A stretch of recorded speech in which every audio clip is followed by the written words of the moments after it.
Good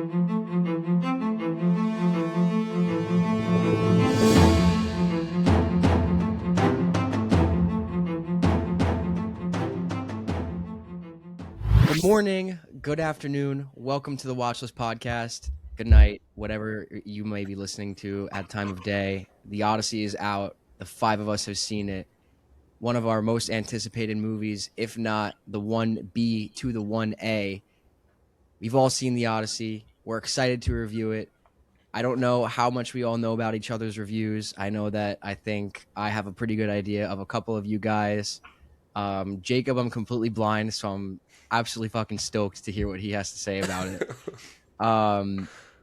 Thank you all for joining us on this wonderful Saturday morning. I believe this is going to be out at some point today, this Saturday. So hopefully by, we'll say this afternoon. This is episode 77. It is July 18th. And again, this is the Odyssey. As usual, we're going to do our Around the Horn. I think we're going to do a little bit of news. And then I think the whole episode is just going to be complete Odyssey domination, world domination. It's going to be our battle.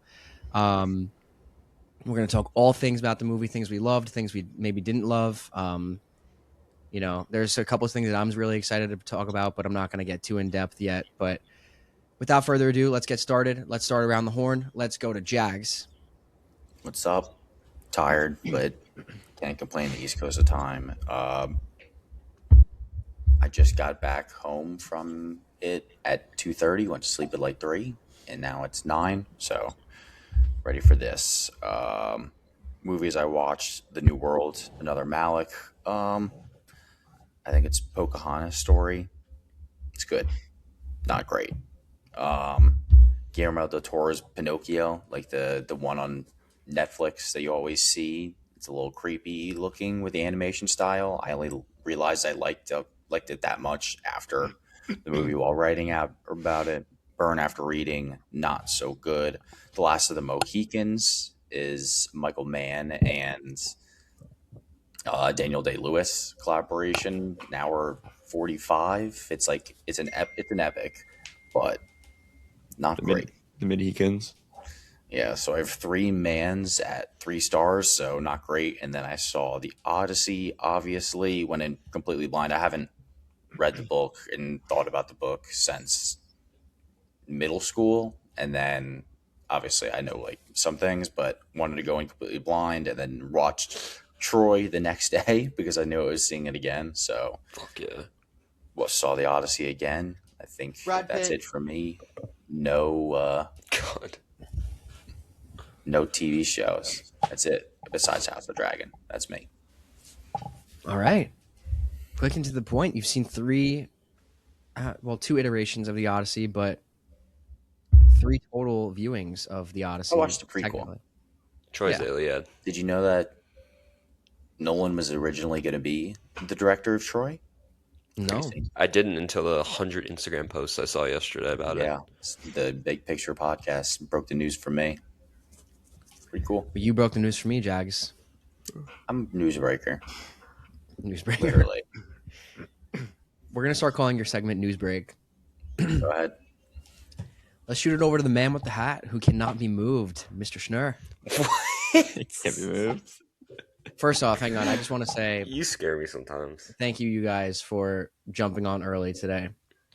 It's No early worries. for us, and it's even earlier for you guys. So If Odysseus can make it back home to Ithaca, I can hop up at 6 a.m. for this pod, He's so tough. Yeah. Sick of tough. Happy to be here. I'm really excited to talk about this movie. Had an okay week. I got pretty sick this week. Monday night, started to feel a little sick. Tuesday morning, tried to go to work, went in, just was not feeling well at all. So my boss were just go home. If you're not feeling well, you can work from home. So I was sick on Tuesday, really sick on Wednesday as well. And I was really stressing about whether or not I would actually make the Odyssey. Luckily, I was able to kind of turn it around, and I was able to go and be all right. Still a little sick, very congested, and still recovering from a sore throat, but it's fine. It's fine. We're here. In terms of what I watched, I ran through the original Evil Dead trilogy. fucking awesome. Like I loved them. Absolutely ridiculous. Some of them just like really stupid, but really entertaining. Just like pure joy watching those movies. Honestly, I'm really surprised. Finally watched Dial of Destiny. Chase has been begging me to. Um, it's a movie. It's definitely a movie. I had no idea where it was going, and it was really funny. Um, so 2.5 stars out of pure stupidity and laughter, honestly. But yeah, not great. Um, Rewatched Interstellar right before the Odyssey. Still held up. Didn't like it maybe as much as I did like in theater. Obviously, still missing that element of it, but still 4.5. Really great. Um, and then obviously the Odyssey, and I watched Late Night with the Devil last night. Just a kind of a random one that I threw on that I know Jagger really likes, and I've seen other people like it, and I like David Desmelchin. Um, Really good. It actually caught me off guard. It was ended up being really good, so I'd recommend. That's it. That's it. All right. Keep A it lot of simple.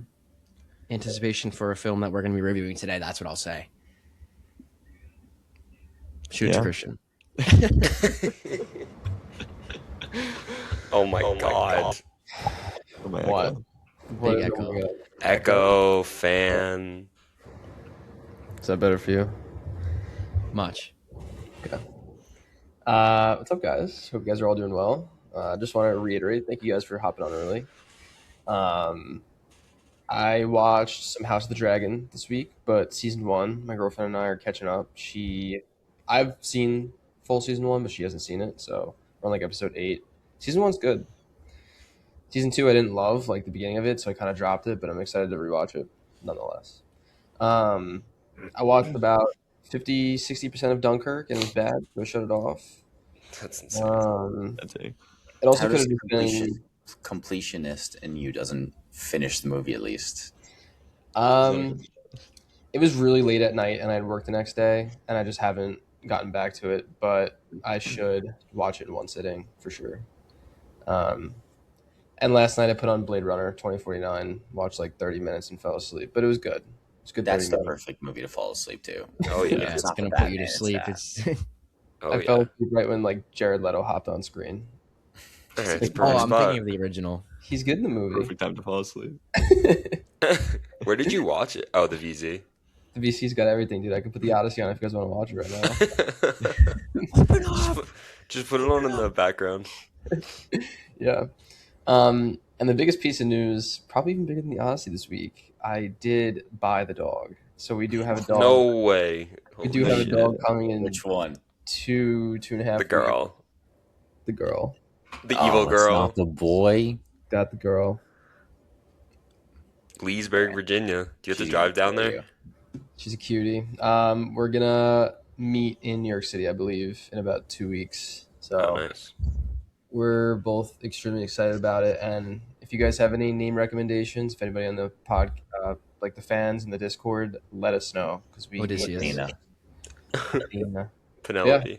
That was my week. Welcome to the family, Jowdy.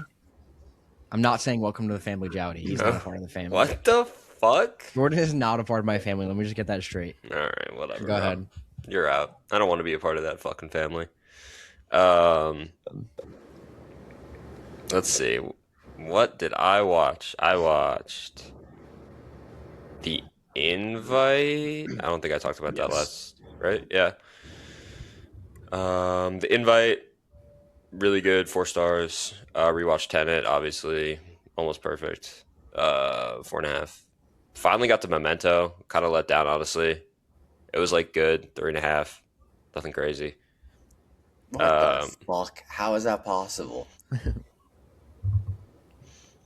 I don't know. It was like Were you following along with the story, like locked in, or you were like kind of? no, I was locked in. Like I get it. I How got many it. sittings? I mean, considering I was It was 2. Okay. 14 when I first watched it. Jordan's a literally 2 blew me sittings away. now. That's why. I'm a 2 sittings guy because I started it the night before and it was like 10:30. I had an hour left and I had work the next day. I'm curious where you all stand because I personally am not a two sittings guy. I like to be someone who, if I'm sitting down for a movie, I gotta finish it. Most of them, but if I'm like burned after reading, like I know that's gonna be fucking cheeks. Like I just want to watch it. But I would prefer to watch all the movies in one sitting. Well, A movie here's like Memento, I'm not doing that. here's the thing. Memento's been on my list forever. I don't know how I haven't seen it. I think it's the only Nolan besides The Following that I haven't seen. And I'm like, in that moment, that night, I'm like, I want to watch this. If I don't turn it on and start it, who knows? It could be another 7 months before I'm like, I want to watch this. So that's why I was like, waited. Especially right. like with a movie like Nolan, like a Nolan. It's a good thing that I'm watching the movie. Okay, can I explain it? Not you. Let me talk. Jordan, movies are subjective. Please simmer down. Yeah, exactly. I just feel like Nolan's your favorite director, so why? Like, that's like such like a big thing. Like, I wish I could watch another Christopher Nolan movie. Good, not great. Good, not great. Okay, I don't even care. I don't even care about you at all. Nothing. Fucking get his ass. Good, not great. Continuing. Happiness. Now that is a good movie. Is that the movie I was talking about the other day? I have no idea. Is that the Will Smith movie that you were like, how have you not seen No. it? No, Hitch. that's The Pursuit of That Happiness. is crazy. You've not seen The Pursuit of Happiness. We grew up watching that movie. I've We grew up watching it. But it's one of the best TikTok movies I've seen. So How many Jack- times have you seen the Rubik's Cube scene? I don't know. Once. No idea. He has no idea what you're talking about. No fucking clue. Oh, I saw it. Oh my My Lord. God. Jagger and Schnur, I texted Katie. I was like, oh, I watched the movie, I bought. And she's like, oh, yeah, how was it? And I was like, yeah, it was fucking insane. And she's like, oh, what was it about? And then I like explained some of it. And she just goes, oh. I was like, all right. Now she's judging me because I laughed at it. Whatever. That's the film you explain. Yeah, I don't know. It's Magnolia on crack. Just tell her that. Yeah, really good film. Yeah, pretty much. That's it. And the Odyssey. Didn't rate it yet because I'm a man of my word. But Hey, congratulations about work. I don't want to put it out. Oh, thank you. You want to put it out, but congrats, brother. yeah, it's not official until August 1st, but yeah, thank you. Wasn't that 2 weeks ago? Or am I bugging? We knew last week. But Well, better late than never. Better Sorry. late than never. Anywho, the only thing that I watched this week was The Invite, and wasn't a big fan. I was let down a little bit. Jacob could probably articulate my thoughts better than I could because everything that he had said to me after the movie about how he felt about it was exactly how I felt about it. I just had a hard time putting it to words. So, as always, Jacob, thank you for being you. Anytime. Outside of that, it was All-Star break. So, oh my God, Jacob, you completely neglected a piece of media that you worked through this week and you didn't even mention it. oh yeah. Oh wow, you're right. Yeah. Am I too loud? Wow, I'm like, that's just really No, loud. you're perfectly okay. Do your Okay. thing. The glaze today is unbelievable. I don't know My what. best friends. Dude. I don't know. I don't know what's I was going actually- on, Jagger. I actually was gonna bring it up a little bit later in the conversation, to be honest, but I played the Black Ops campaign. Chase has been telling me I have to play it. He's been hyping it up, saying I was gonna stream it. Didn't stream it, but like showed it to them, like share screen in the PlayStation party. Yeah, it's like maybe top 1 to 3. I don't know, like it could be anywhere in that range for campaigns for me. It was so fucking good. Fuck you. Yeah, I mean, just What are just the other two? incredible. What? What are the other two in the conversation? God, I don't know. It's probably top 2 because MW3 is just like very like close to my heart, just because that was like the first Call of Duty I ever had and like played through, and it was so good. And yeah, I mean that was nuts. But I mean this one was really fucking good. Yeah, I absolutely loved it. What's up? Ed Harris. Ed Harris, Ice Cube, Sam Worthington. It's electric cast. Yeah, absolutely. Well, I'm glad you enjoyed it. So yeah, it was All-Star break for me. So I had a couple of days to recharge before the second half of the season push.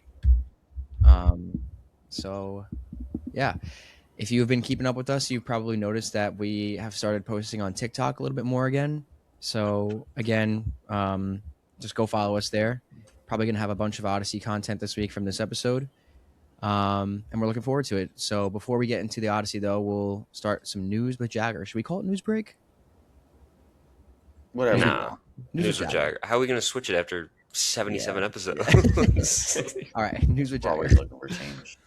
First thing, rest in He's peace to Sam Neill. Absolute legend, absolute battler. Jurassic Park, Possession, In the Mouth of Madness. This guy's a range actor that I haven't even fully gone into, and I hope to. So I know all the boys love him as well. Peaky Blinders. Very sad, especially because he just beat cancer, if I'm not He mistaken. did, right? and then he filmed a couple parts in movies that are complete, which is pretty cool too. So we get to have that of him. Wow, Yeah. that's sad. Rest in peace. Yes. Kratos recast because I don't know what his name is, but he tore his bicep, and torn bicep is like about a year recovery, and Amazon can't stop this production, so they're doing recasts as we speak. They're actually recasting it. Yeah.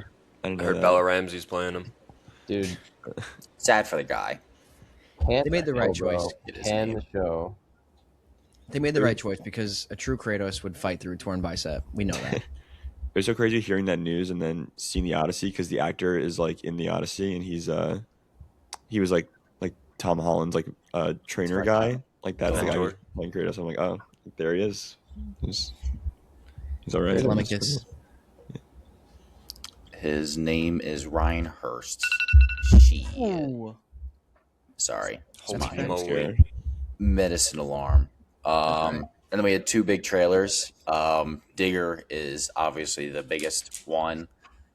I was left speechless when the trailer, because I had Me no too. idea what it was going to be about. I think it looks very interesting. Am I more hyped than I was before? No, but I'm still going to go see it opening weekend. I'm still going to be excited to go see it and talk about it online. All right, everybody, give your thumbs up meter where you're at on Digger. I'm like maybe like here. Look at it. Oh, Let's sit sorry. down. I mean, this is what I'll say about it. It seemed like everybody's like, oh, this could be like an Oscar-worthy movie performance, this and that. And you watch that trailer, and I just like don't think it's anything close to like that realm of like seriousness or tone that could even be considered in anything like that. Kind of just look dumb. His other movie IMO. won an Oscar, and I'm pretty sure has like the same kind of tonality, right? With Birdman. Birdman. Jacob? Yeah, Birdman's kind of like Birdman, satire Birdman. as well. And that one Best Picture. I don't think this looks very good though. I mean, I've been saying I'm not really nice. I don't really like Birdman. Like You don't I fuck with Inyaruto. No, I don't. You don't I fuck don't with know John Naruto. Goodman. they're all just, like, Dude, mid. John Goodman's fucking head in that movie looks so long. Dude, I was thinking Holy about like shit. you know like the views of like from like front row and IMAX 70mm of like Lee Murray's face. I'm like, imagine that Sean movie Penn. in that seat, like with like those camera angles. It actually would look like I don't even know. It would be really crazy. Yeah, it's gonna be interesting. Taller than a hat of Doug Dimmadome. Yeah, exactly. I think Cruz will I think he's gonna light up this role, and I'm very excited to see him in this serious, but also, I mean, comedy, but also like he's fucking going for it in this movie. He took disrespect to that honorary Oscar, so he's gonna win a new one. Yeah, I mean, hopefully there's a lot about the movie that they just haven't shown, which I'm sure there is. Seems, Yeah. I mean, they didn't even get into like obviously his like journey. I guess it was just like the setup of what is Yeah. about to happen. So Not enough digging. Behemoth trailer looks pretty good. I'll let you guys talk about it. I wasn't like totally invested. I thought it looked exciting. I actually Me too. really enjoyed the trailer. I did too. It doesn't give a lot away either, which I really appreciate. I have no idea what it's about. and I think it's exciting to see Pedro return to a role that's more grounded and maybe not stupid. So, not to say he plays stupid characters, but No, I he feel like does. he started his career started off really strong. Then he got really over the top popular, and then he was just in like everything for like a year. I feel like we've had like a little bit of a break from him, so I'm excited for it. I got Pedro fatigue. That He was was him. doing he was doing like blockbuster stuff. Like he was kind of like a movie star. Now this is more like you said, like just kind of coming back down to earth a little bit, doing something a little bit more serious and like maybe a little more challenging. Experimental, I'm if you also will. excited. I'm excited, really excited for the music. Tony because Gilroy. it Let's do seems it. like it's That really too, yeah. It's Tony Gilroy. So coming off Andor, I feel like all of us, I would assume, are at least excited for that aspect of it. yeah, Correct. absolutely. And then a ton of Odyssey news. Obviously, in the press tour has come out. Odysseus Nolan will return.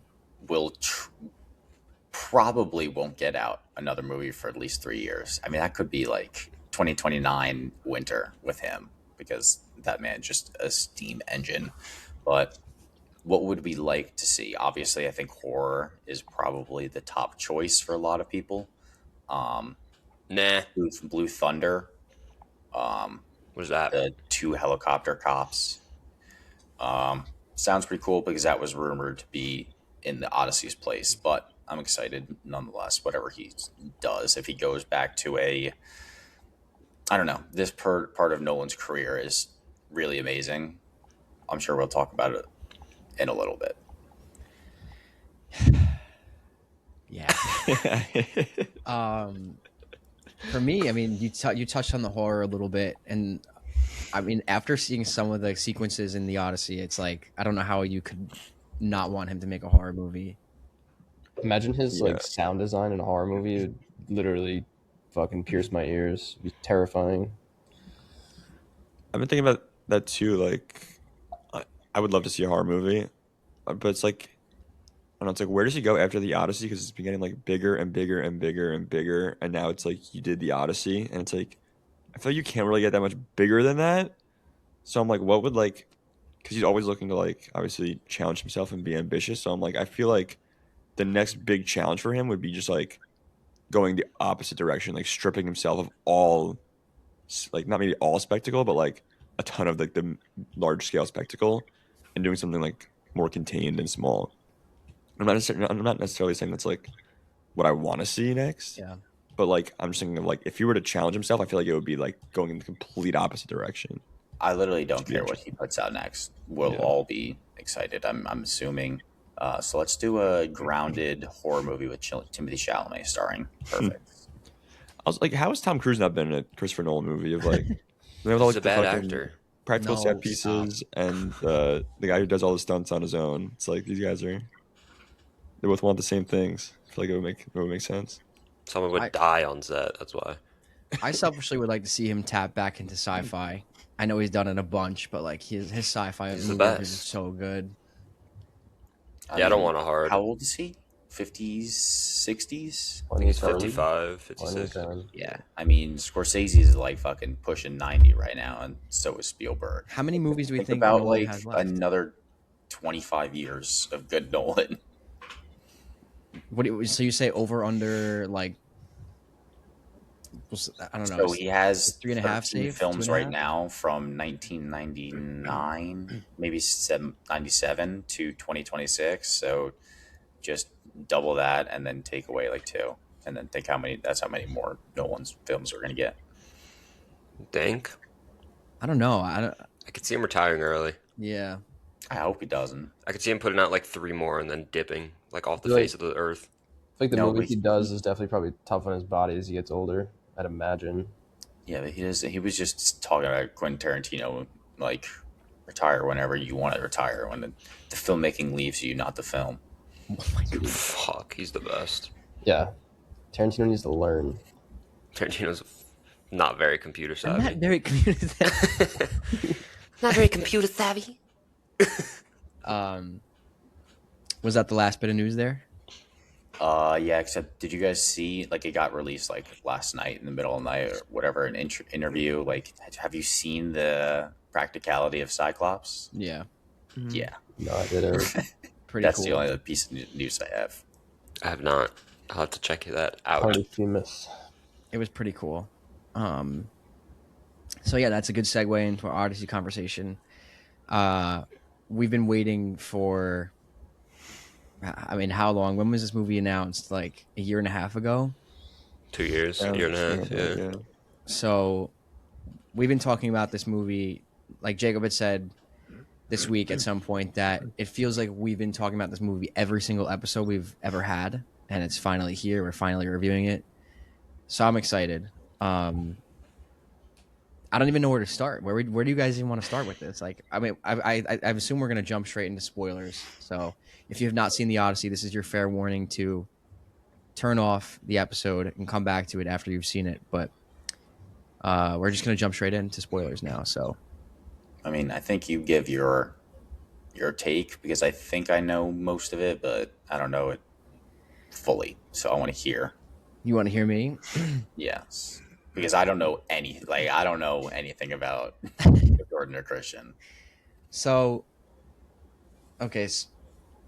So honestly, for me, you guys know, like, my excitement had maybe dwindled a little bit over the last couple of weeks with some of the noise that was coming out about the Odyssey, and the last day or two leading up to the movie, going to see it. I got really excited, and I was texting you guys about it the day of.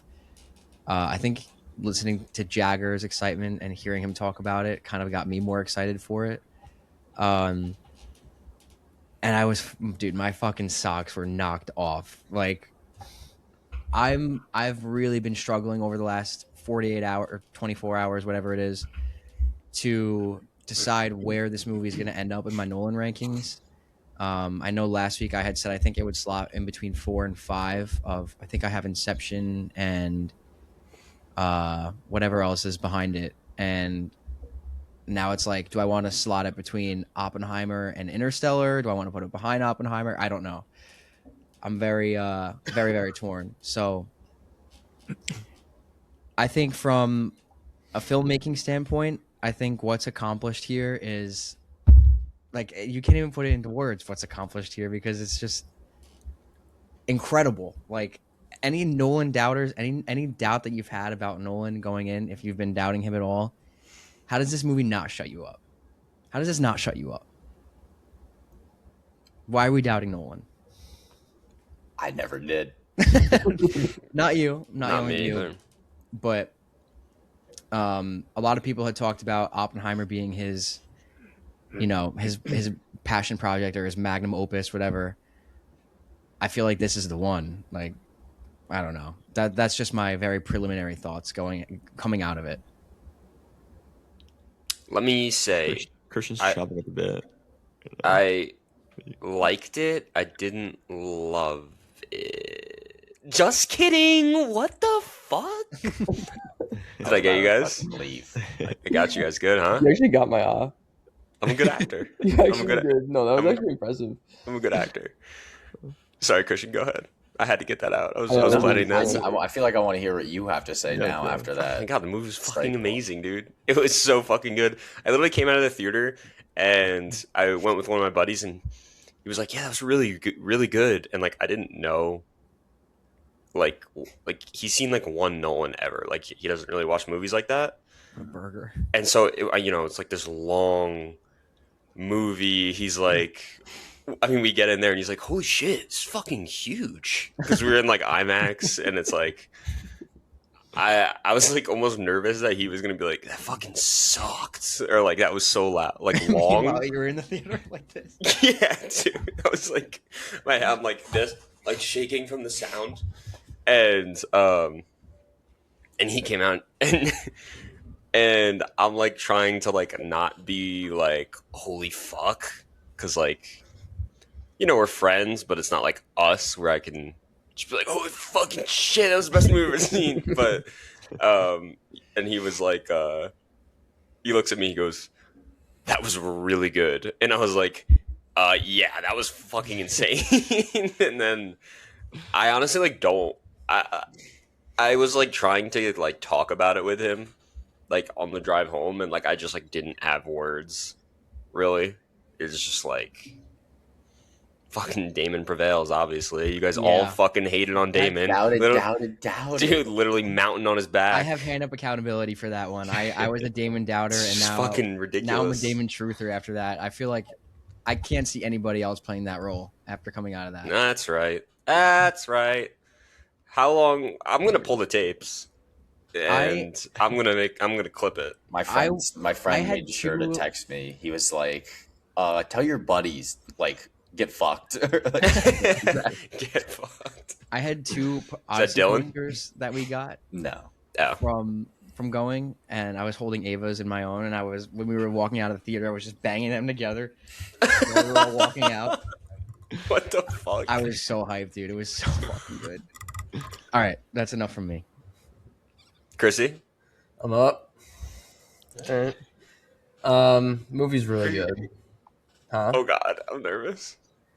The movie is really good. I'll point out like the things that I really loved about it.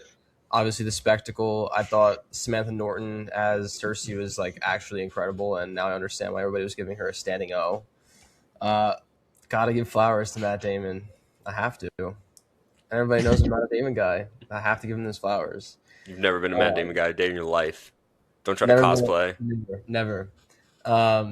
Everything with the Cyclops was absolutely fantastic. I love the journey. I thought it kind of like, I know Jacob, you're a big Percy Jackson guy. It like kind of like brought me through like some of those like What? old like. I thought you were a big Percy Jackson guy. No, I thought we've talked about that before. Jordan, I think. Oh, Jordan. Schneer's read the books though. I did read a few He's of the fucking books. lying. Schnurr fucked with the books when we were younger. He's lying through your fucking Okay. through his teeth. I'm not like I wouldn't say I'm like a big Percy Jackson guy. I read like the first 3 books when I was younger. I'll give you it. Anyways. Percy Jackson's fun. Anyways, I feel like With we the all lotus like, flower. really like Greek mythology or whatever, Norse mythology. So like seeing all the gods and goddesses or hearing about them is always like a great time. However, the movie is not without flaw. There's definitely flaws in this movie. And Here we go. do we want to point them out now, or do we want you guys like just give your general thoughts? Let's just give general thoughts. I have first, then we'll go more in I have depth. some flaws as well. Let's do general first. Let's Okay. do general booty, and then we'll go. I think the movie like exactly like met my expectations of what I thought it was going to be. Kind of like in that 4.5 range, maybe 5. Like I don't know. I feel like I had to see it again to like really fully grasp the 3-hour movie, but like met my expectations. Loved it. Awesome theater experience. Yeah. All right. Met your expectations. We'll save Jacob for last because he's the one that's most in the dark. So we'll save the best for last, and that's not even me glazing. I'm so nervous. I mean, I think he loved it. I think it's a but 3.5 for him. His thoughts are about as dark as the color of his hat. I think he probably gave like a 4.5. But me, I mean, I feel like I went in knowing I was gonna like. Alp texted us and he was like pre give it a 5, and I was like, I'm basically giving it a pre 5, but I was like, I'm still gonna like, if it's gonna disappoint me, it's gonna disappoint me. Nosferatu disappointed me. There's been many other movies that I've been disappointed by and then went higher on. This isn't one of those movies. This is 3 hours of pure masterclass. 5 stars, of course, because this is, I mean, Chase talking about like where ends up with Nolan. The top 2 are the only ones that are behind it, I think. I don't know. I'm battling between that and Prestige, but it's phenomenal. It's just, I did write a few negatives after my first watch. So here are 3. Actually, I won't even go to it because it said I don't want to, but I said Cyclops too long, and then I watched it for a second time, and I was like, oh no, Cyclops is perfect. Like, I don't know what I was talking about this whole movie. I was literally grinning from ear to ear. I felt like Shia LaBeouf in the theater, like crying and excitement, and just, I mean, that third act is just special.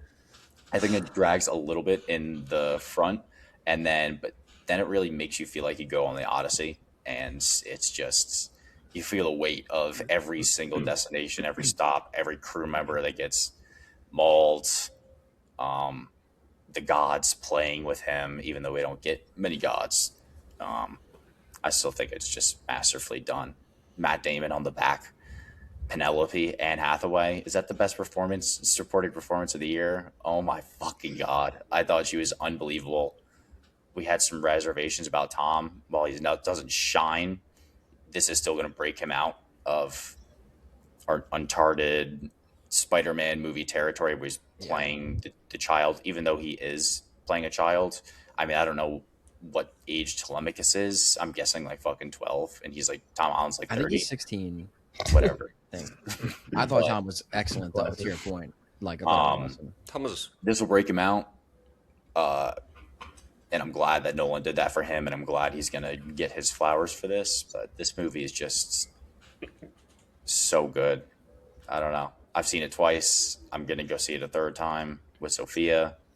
It's a special one. I mean, Jordan hates it. That you got to see it on the biggest screen possible, but this one, I'll give it to you. This one, I'll give it to you. I felt like I was rocking in the boats. Poseidon was. We gotta go see 40X. I'm going to see 40X. I'm going to throw up. Should we go see 40X, Jagger? I'm going to throw up. I would just because I know how much I love this movie, but I genuinely think 40X might ruin a movie for me. Just get motion sickness. Jagger in a rocking chair with a straight face, like. Yeah, for fucking 3 hours. So good. And Christopher Nolan's a type of movie where you can't doubt him, and you can't doubt not people the podcast, but the commoners like Jordan, like your friend and my brother. Like I'm like, it's a Nolan movie. Yeah, this is how people get into film, and this is how right now. So I had no doubts. I looked over at Jackson twice because of 11 p.m. and I thought he would fall asleep, but he was locked in the whole time. Phenomenal.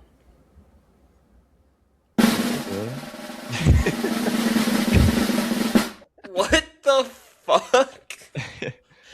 First of all, thank God. First of all, so loud. Sorry. I didn't have the time to test it. I'm sorry. I don't know. I don't want to take too long, but just like what you said, like how we've been talking about this for so long.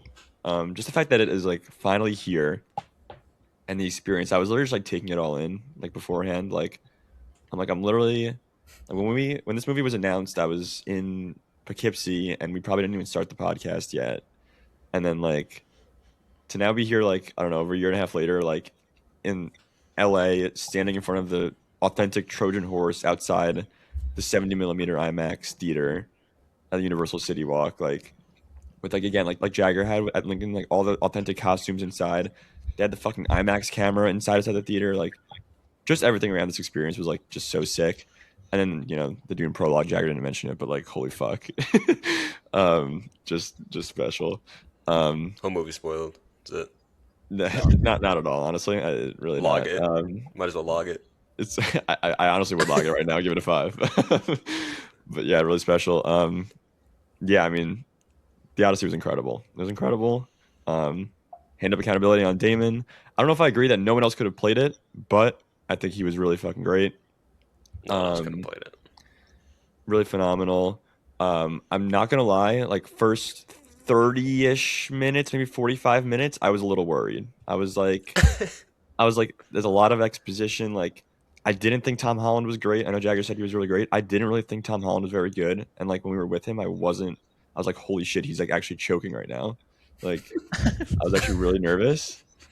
Same with Bernthal. I guess I'm getting a little too specific, but just yeah. Didn't love their performances. So I was that was pulling me out a little bit. And then we go on the journey with Odysseus, and I think each individual sequence was fun. I'm assuming you guys, knowing my taste, can guess which one was my favorite. But loved each individual sequence. I think some of them were a little bit short, and I'm assuming that's probably what a lot of was cut by Nolan when he said it was a much longer movie, but he had to cut it under 3 hours for the IMAX 70mm camera because it can't run for more, or IMAX 70mm projector because it can't run for more than 3 hours. So I think there's probably a lot left on the cutting board that maybe would have helped the second act a little bit too, but even though it was still really cool and fun. But once we get into this third act, it's literally the best of his career. It's just an absolute fucking I don't even have words. I was literally having I mean, can I get into like a specific moment that like Please. everything shifted? I mean, obviously, I think this is an obvious one. Like when he sits down and has the conversation with Penelope, like through the door, I was literally having like an out of body experience. Like that whole sequence, I was just like jaws on the floor, and like and when it was over, I didn't even realize my mouth was open. Like it was literally unreal. And then, yeah, I mean, just the whole third act was just like melting my face off. It was literally, it was absolutely fucking incredible, and it like put everything else into a completely different perspective because like so much of, I mean, I remember like being in English class and like reading this, and shout out Miss Belisi, my teacher. She was like, yeah. she would always spam the word hubris in this book, like, oh, it's about Odysseus' hubris and like his pride and like he's just like too arrogant and this and Good that. English word. Yeah, this was so I was expecting that, and there is some of that, but this was so much more of like, and I was saying I was gonna bring up Black Ops because Chase and I were talking about like, oh, there hasn't really been any Vietnam War movies like that might be done. This obviously isn't exactly that, but like it kind of is in a way. Like it's a lot about like PTSD and like it very is like very reminiscent of like Vietnam War type movies. I think in that way. Um, and yeah, I mean just that whole third act really like brought everything together so unbelievably well that I now desperately want. Well, I'm going to see it again tomorrow night, and I'm like really wondering just how much that'll like help the rest of the movie going in, kind of knowing that and like seeing everything really come together. Because yeah, I mean, I was just I was just absolutely having the best time of all, like of my life in that whole third act. It was just an absolute fucking masterpiece. At that point, Damon was great. Like I said, Anne Hathaway, fucking elite, best performance in the movie, I think. Samantha Morton also phenomenal. Pattinson, obviously, just like not the most like interesting character, but just having like the most fun of all time with it, and like he was so fucking good. Get the spears. Get the spears. Yeah, just incredible. John Leguizamo absolutely would have been Michael Caine if he was still acting, but really great. Fuck. Yeah, man. I mean, Sir Michael. I absolutely loved it. I think in He terms was of good, though. Nolan ranking, I Oh, think I God. would right now before a second watch. I think I would definitely put it top 3. I don't know. Okay. It could literally be anywhere from like 3 to 1. Like That's exactly how I feel. it's in that range. Like it's yeah. I can't wait to watch it again. It was I fucking can't awesome. picture it being one, or I can't picture it being like I'm not as high on like Oppenheimer and Interstellar are 2 of my favorites of all time. So I don't think it touches that, but it's around there. I think after watching Interstellar and this back to back, like just right now, I think I like it slightly more than Interstellar.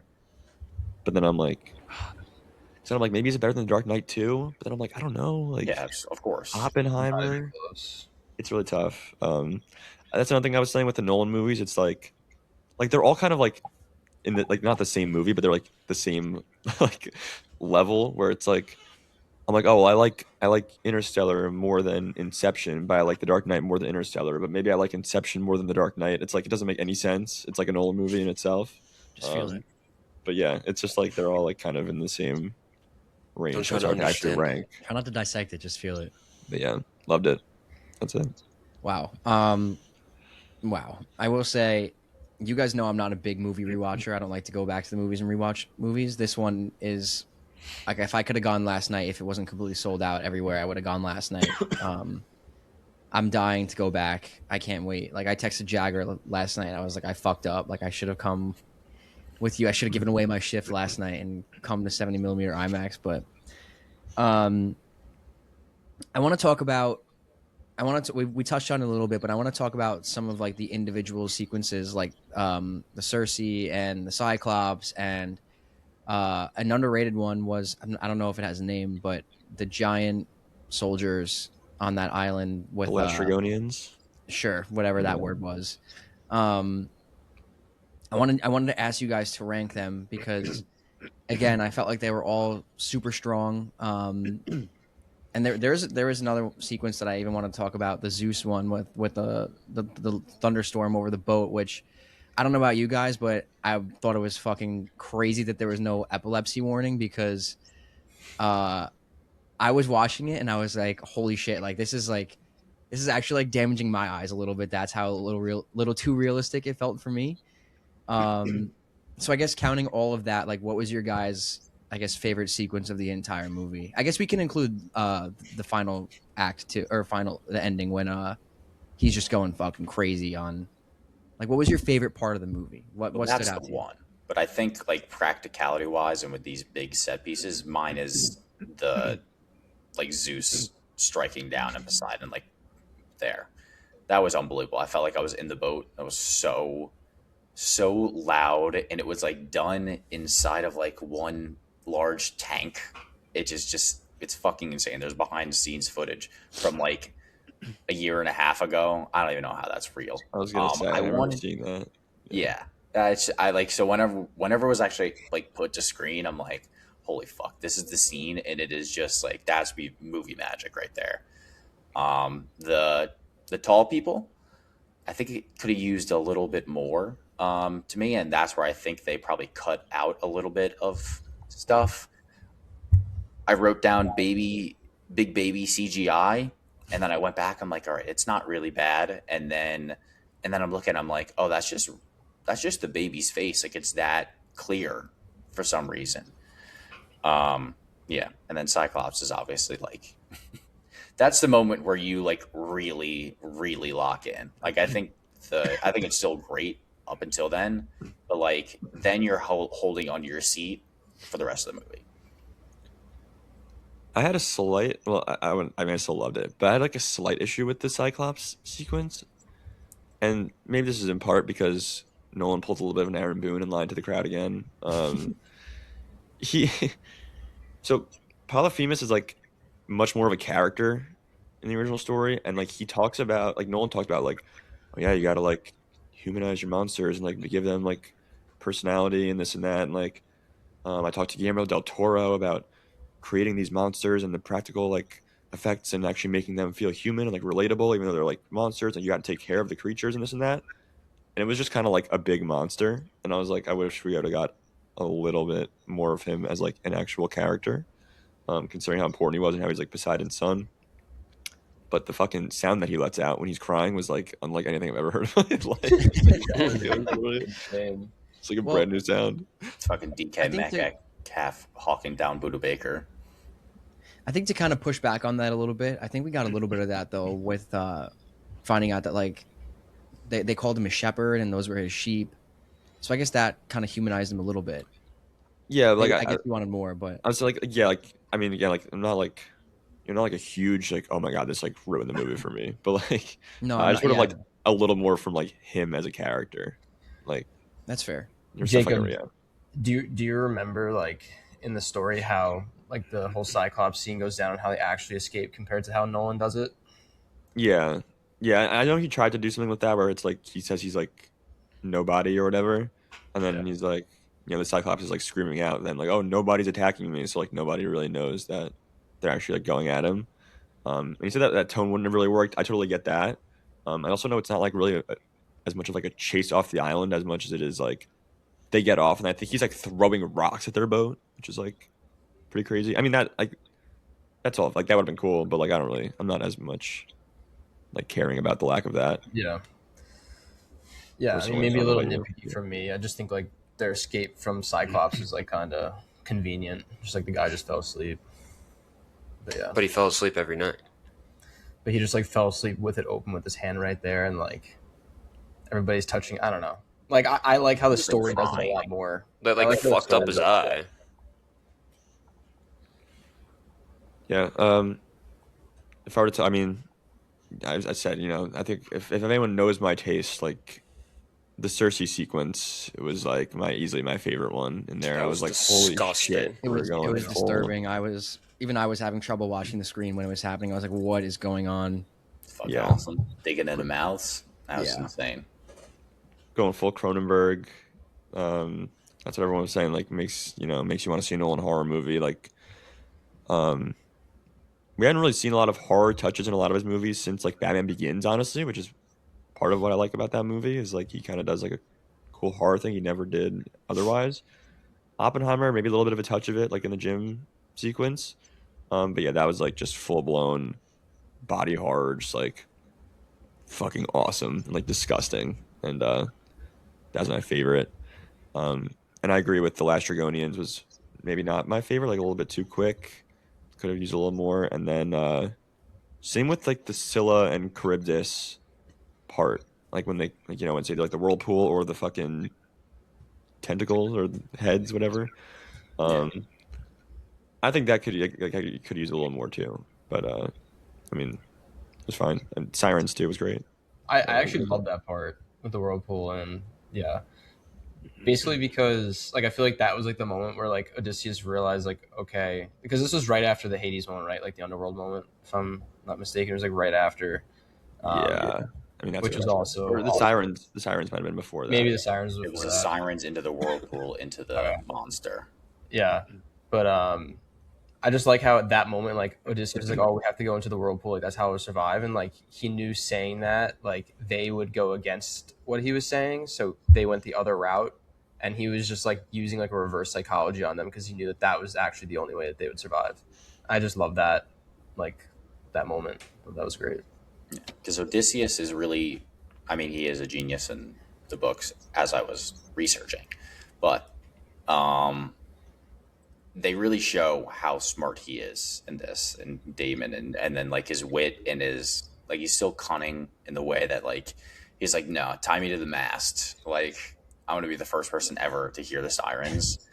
And then we're like, when he like cuts out sound when we go into Himesh Patel's like ears, like one by one, is just so good.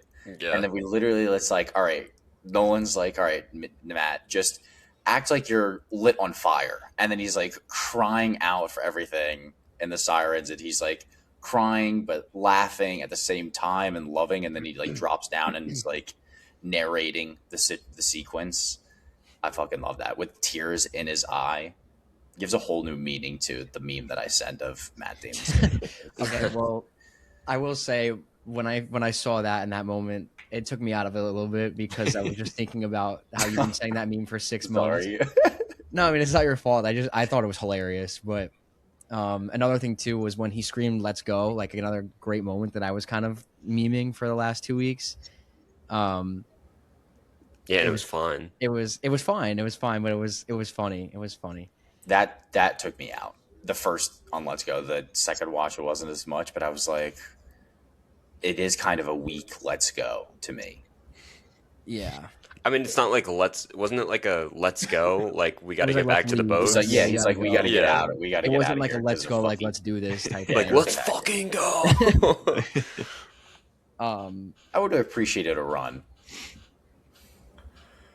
I mean, we haven't even talked about probably one of the best characters in my opinion that quite literally had 2 lines. Agamemnon. I could never pronounce his name close enough. I thought he was sick. So Obviously, just I'll get this out here. Everyone was expecting it, just oozing with fucking aura. I mean, when they opened the gates, dude, and he was just standing there. well, that's what Ava sent me. Remember, she was So like, tough. Jordan's gonna love this character. It was Agamemnon, but Yeah, What He's if tough everyone as fuck. talks? it was fine. I thought like major aura loss, and I did not like. It took me a sec. Like, I would have It was thought. Benny Safdie. Yeah, Yeah, I agree. I did not love that. When he speaks, it's just like Yeah. Teach a their own. weak voice to me. I didn't think that they should have had him speak. I thought like his character was kind of not like ruined, but wasn't as meaningful after that. I think it's a pretty common complaint that I've seen too. A lot of people are not happy that he spoke. They felt that immediately once he spoke, it kind of ruined things for them about his character, like the mysteriousness of his character. The only thing I'll push back on, maybe not with the speaking stuff, but the Safdie, like I get why it was Benny Safdie, because it's like, and like all the crazy fucking outfit, because it's kind of like again, like the pride and the hubris, like the showmanship of like this guy who underneath all that crazy like armor is just kind of like a loser, like a regular dude, and it's like that's what it's supposed to represent, I guess. But I also, yeah, like I don't know, the fact that it was like young Benny Safdie is still just like not very believable to me as like Agamemnon, like the leader of the fucking army in the Trojan War.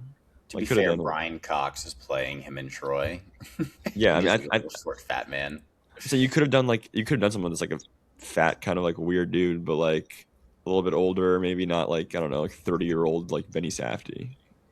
It was just a little odd to me as well. I liked it. I think the like traditional moviegoer isn't going to be like, oh, that's Benny Safdie, and even if I'm like, oh, that's Benny Safdie, they're going to be like, who the fuck is that?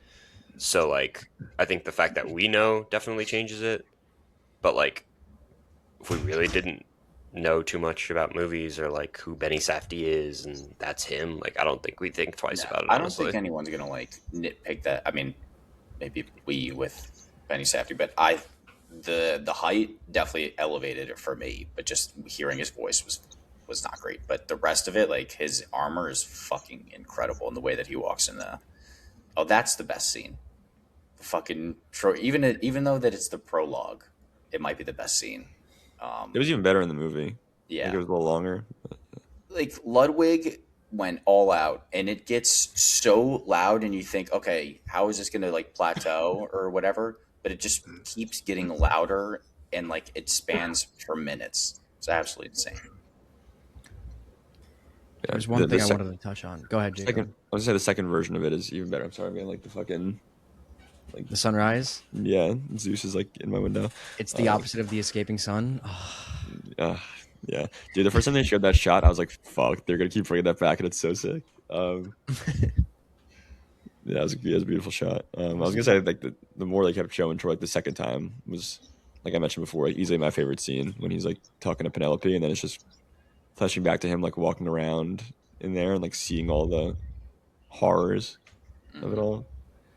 So it just kept like recontextualizing itself, which was really awesome. I think for me, one of my I don't know if I would say it's minor or major complaints about the movie was sorry, there's a really loud motorcycle going by my house. One of my loud major complaints about the movie, Jesus, I don't know, I can't speak.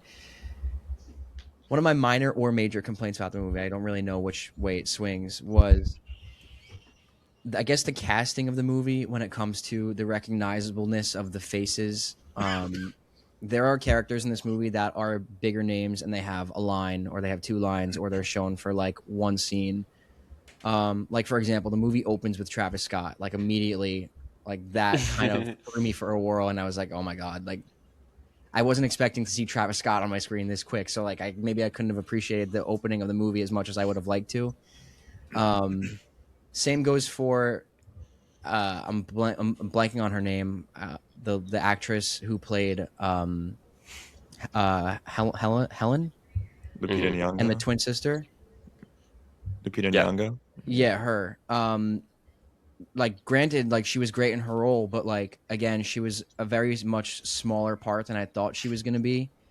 And I don't know. I guess just the recognizableness of the face and the actress kind of took me out of it a little bit, and that was the case for a lot of the actors in this movie for me.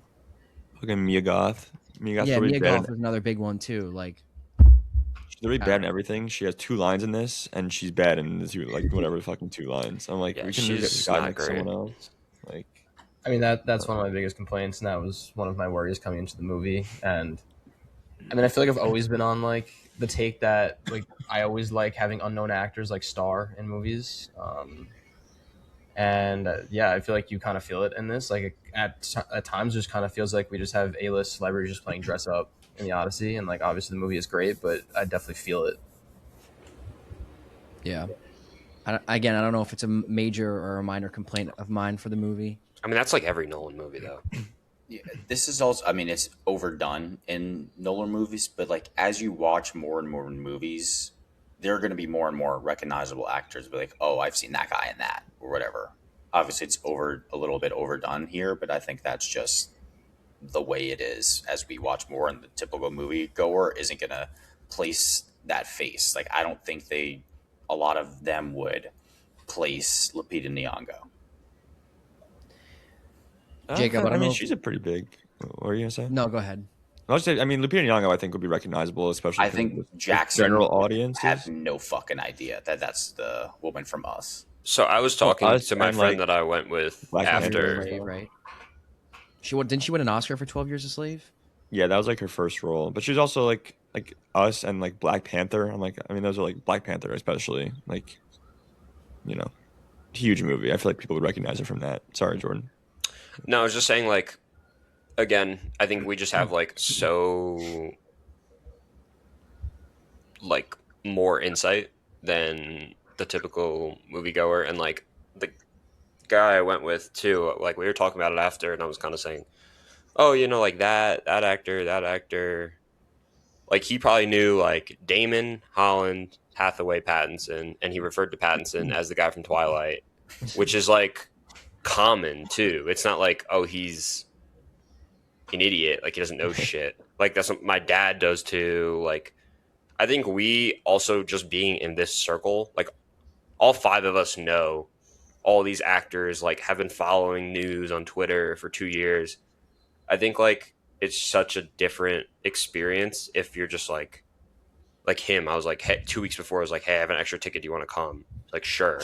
Shows up, doesn't know anything, and just watches the movie.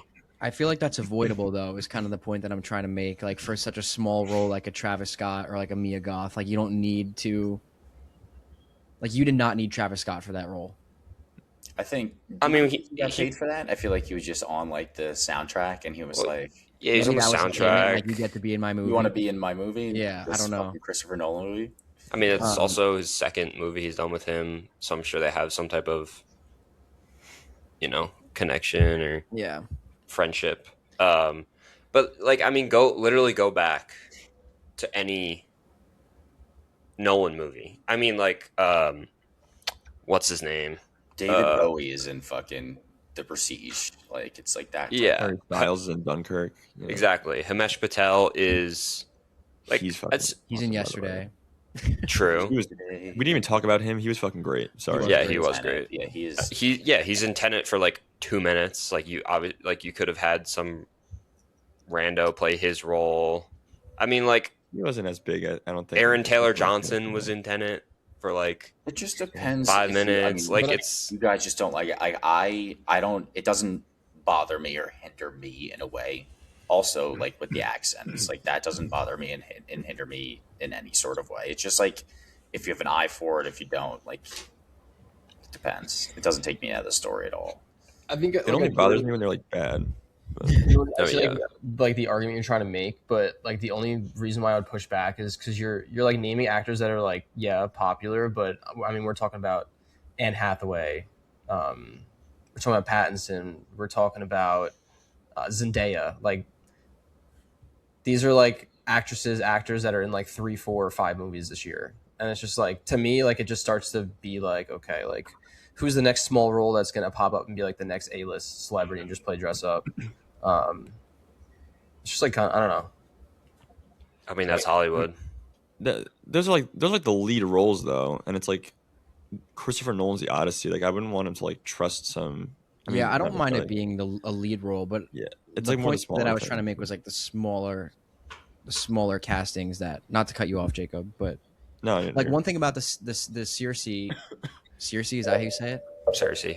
Cersei, yeah, whatever. Her sequence was like, I had never seen that actress in anything, and I didn't recognize her face. I thought she was awesome, and I thought that was one of the strongest parts of the movie. And whether that had to do with her being a recognizable face or not, I don't know. But just a little grain of salt, I guess. Yeah, I mean that's kind of my point, my thought. You're kind of like proving what I'm feeling because I think that was the best part of the movie. I think she was the best part of the movie, and like I've never seen her in anything. I have no idea who she is. She was in a Minority Report in The Whale, and I said I think last week that she gave 2 of the worst performances I've ever seen in my life. 2 of my least favorite characters in the history of movies, but everyone was saying she was good in this, so I was excited to see, and she was finally good. Whoever the fuck said that this was like on the level of Heath Ledger, what are you doing? Like It was him. It was Nolan. Or not on what the are you level. doing, Nolan? Why you say that? Well, I think what he said was that like during her scene when they filmed it, like the cast and crew gave her like a major round of applause, and that like is something he hadn't seen since Heath Ledger on The Dark Knight. Like, from Hand his up. cast. Some added context. On the topic of actors, I have a couple that were god awful. does Robert Pattinson solidify himself as the best working today? No. No, the He's, one my that can favorite, I bring a new character, like if you need something to be done, yes, but I don't think he's the best.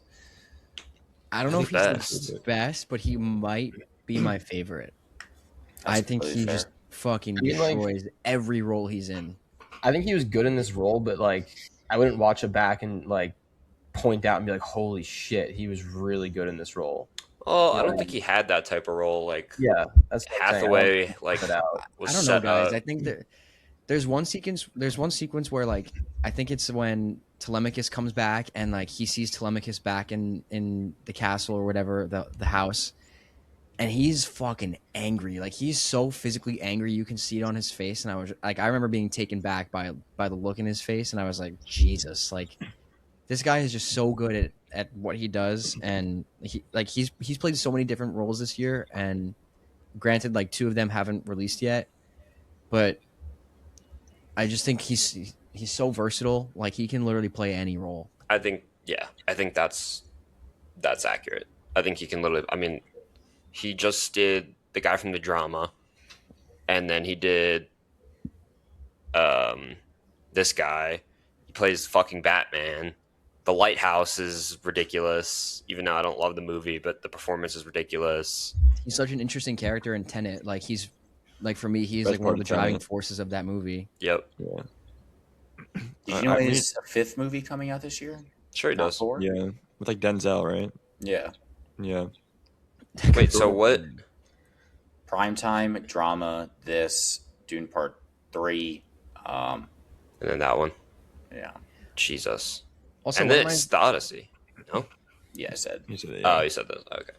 one of my favorite parts of the movie too was when they committed to him like being a coward in the end, and him asking everyone to kind of do the dirty work for him. When it was just going crazy. Get the shields. Get the shields. Get the Such a spears. fucking like Just like a rat. loser. Yeah, like just like Yeah. oh my god, you Loser. fucking lose. Like, and it's Robert fucking Pattinson. Like he's like a good looking dude. He's like a movie star. I'm like we're talking like he's literally Batman, but he's doing like this role too, and it's like completely believable. And he like felt younger too. Like he had that like youthful kind of energy to him that actually like, made him look a little bit younger to me. It might have been like the hair and the outfit too and everything, but like he just completely fell into the role. I think even though like I think like Christian said, like maybe he doesn't have like a ton to do. Like it's not the most like range you'll see from him in a single role, but like he just absolutely crushes what he's given, and like I think he becomes the character. I remember the first scene that really like pulled me in was his like one-on-one with Anne Hathaway, like with Penelope. Super manipulative. Yeah, like just so fucking good. Like that was just a great scene. I remember. Anne Hathaway was special. Phenomenal. Obviously. Her like screaming in Telemachus's face, like "I want Odysseus," and then running out and slamming the door. And that was bad in the trailer too, I thought, but it was great in the movie. Well, everybody kept calling her Botox Ann. But she couldn't cry. I remember it was a big topic of discussion for like 2 weeks that she couldn't cry. I saw her And, cry. I mean, she She cried for sure. shut everybody up very quickly. I fear.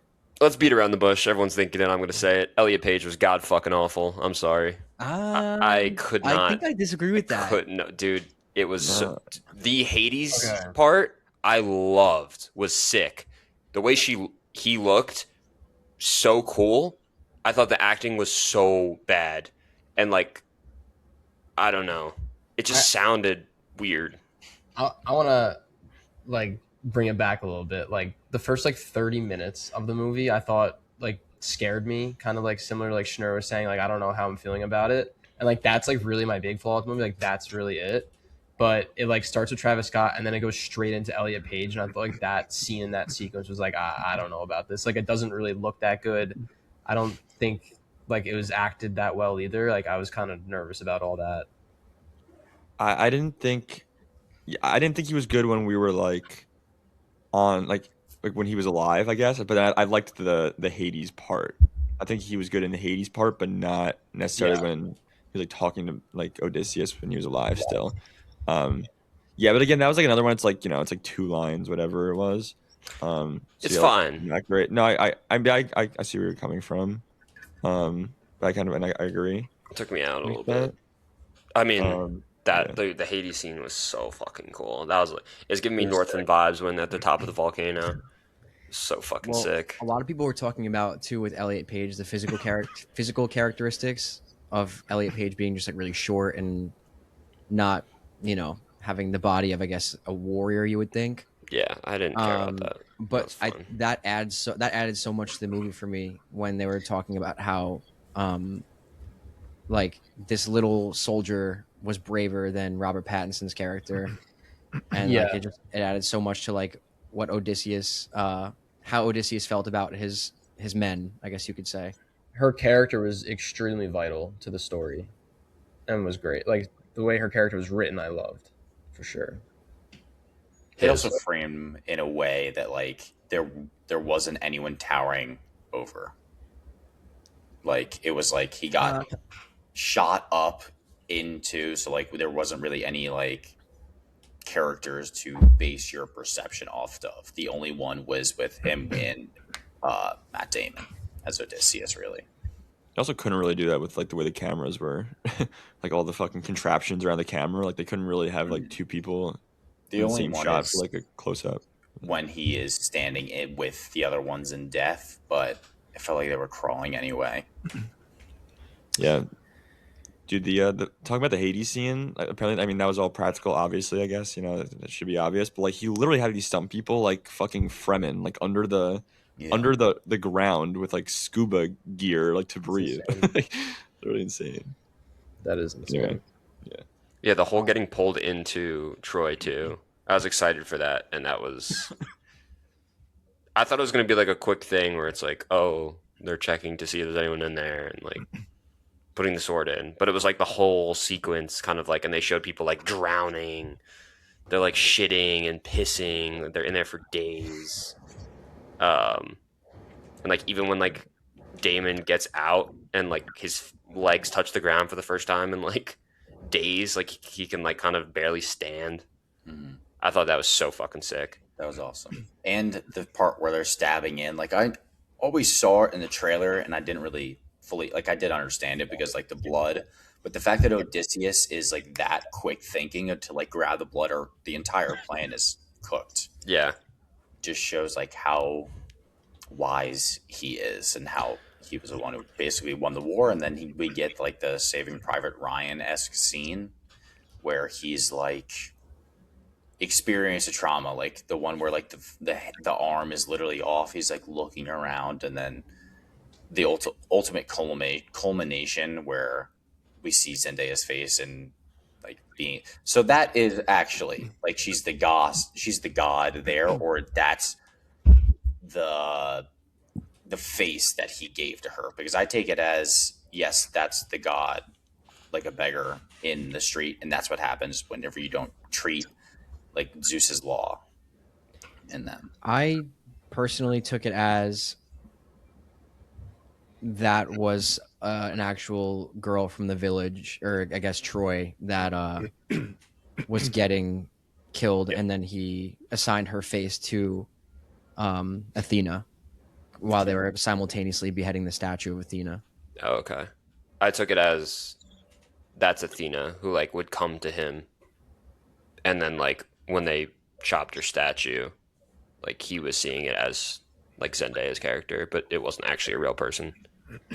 Yeah, I was seeing it as like more of symbolic, like Athena's head getting chopped off is showing that everything Odysseus is doing is wrong and like just not just, and like following Agamemnon into this battle is just like maybe not the right thing to do. So it was just like maybe grounding the character more. Mm-hmm. One of my favorite moments. I love like hearing the different like theories about it because there's so many like interpretations for it. And it was just like, yeah, that was just like a generational moment. Just the showing her like being dragged up there, like at the culmination of that, and then like the simultaneous smashing of the head.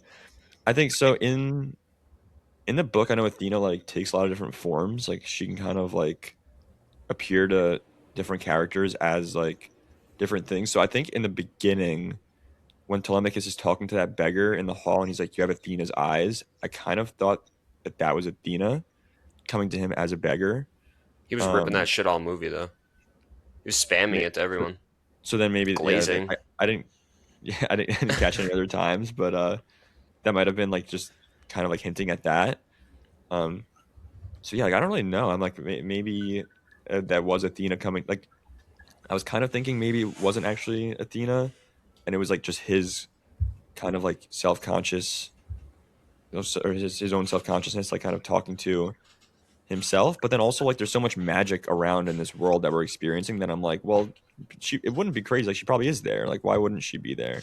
But then also like no one else sees her, so it's like I don't know. I think I'll have to see it again to like fully have like a thought on it. But I like how it can go like a lot of different ways and there's different interpretations. Yeah. I like it. And in the book, I looked it up last night. I am not like a book person at all, so I don't remember all this shit. I don't have the Schner memory, but they say sharp-eyed Athena, like whenever they refer to Athena, basically every single time they say it with sharp-eyed Athena. So that's why he says it so much. I was loving how she was used too, like just popping in and out, and then all of like that scene, just like I said, like it just fully brought like everything together for me. Like the entire movie kind of came to that moment, and I was like really just beautiful stuff. Speaking of Athena, that's one other thing that I really appreciated about the movie was feeling the weight of the gods, feeling the weight of Zeus and Poseidon and all these different gods that they had mentioned throughout. In a lot of movies, I feel like that could have come across like really silly and just been like, whatever, I don't really care for it much. But you really feel the weight of the gods and like what these people appreciate and like how they worship these gods and like almost sometimes too blindly. So I think that was done really well, which could have come across like really stupid. I admittedly wish I felt a little more. Sorry, Christian, if you want to. No, go for it. Go for it. So there's the one scene like that we were talking about when like Zeus and Poseidon are just fucking like beating the living shit out of their boat. Like this is like fucking nuts. But the whole time I'm talking about like after the Cyclops, especially it's like, oh, like Poseidon's gonna punish you and like send you off to like, maybe I guess that's the punishment, is like he's sending them to these kind of like dead end islands and putting them in danger. That's what I think. Yeah, But, Yeah, like I wish like Cyclops in that moment like curses him to like go on the rest of the journey and just get fucked by everything. yeah. I'm like in real time realizing some more, so I'll have to see it again. I think it's like he literally just like takes them adrift. Like he was letting, instead of rowing the soldiers, like he was letting Poseidon and Athena guide their sails, because Ithaca's fucking right across from Troy then, and they get so swept up in like it's just like across the Aegean Sea. Of course, I saw a map, but it was like that's what I interpreted it as. But I will say, towards the end, I'm like, I think Robert Downey Jr. is about to show up as Poseidon. Oh my god! I'm glad When he was on the raft, I thought he would have been like just standing straight up and then like talk to Odysseus. I'm very glad he didn't. Is it gonna happen? Yeah, no, I like it better that it didn't, and you just like that there's no character. This is your final punishment. I was waiting. Gets Sorry. on shore. That's my bad. Like you feel the gods' presence without seeing them. That's what I like. Yeah.